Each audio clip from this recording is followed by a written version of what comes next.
If you're short and your goal is weight loss, having a healthy relationship with food is a non-negotiable. Your negative relationship with food is the partition between knowing what to do and actually doing it and implementing it. Let me take you through a scenario of how a negative relationship with food impacts so much. I say this as a fellow petite gal who used to have a horrible relationship with food, and that was the reason that I gained 25 pounds in the first place. So think when you're meal prepping for the week, you're scrolling TikTok, you're trying to get some recipe inspiration, you come across something that's like incredibly low in calories, really bare bones, like chicken broccoli rice, something that you know at least deep down you're not going to want to eat over and over and over again. But regardless, because you think it needs to be as healthy as possible, you can't let yourself have any sort of enjoyment in your food, or else then you're going to spiral and like gain weight, whatever. You eat that, maybe it goes fine on Monday, maybe Tuesday, you're dreading it all day. You don't want to eat that because you didn't actually really like it to begin with. But say you do end up eating it, then your brain is just nonstop going to be thinking about food. You're going to be thinking about all the things that you wish you would have eaten to get satisfied. You're going to be fighting with yourself,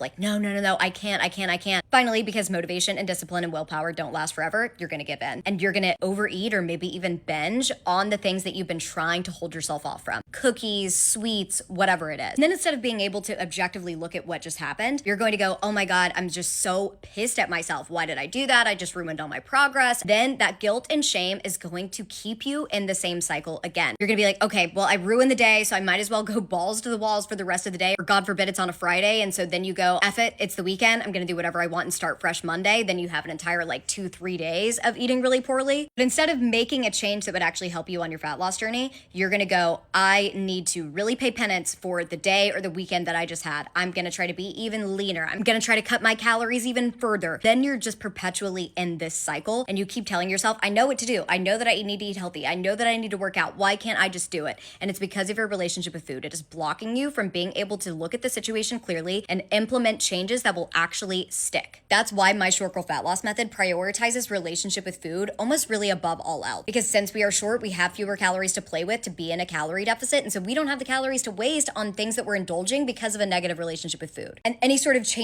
that you're making with a negative relationship with food are going to be solely based on willpower and discipline, and those things are eventually going to run out. Then you're going to give up, and then the cycle repeats. Because any changes you're trying to make with a negative relationship with food are going to be solely based in willpower and discipline and motivation, and eventually those things run out.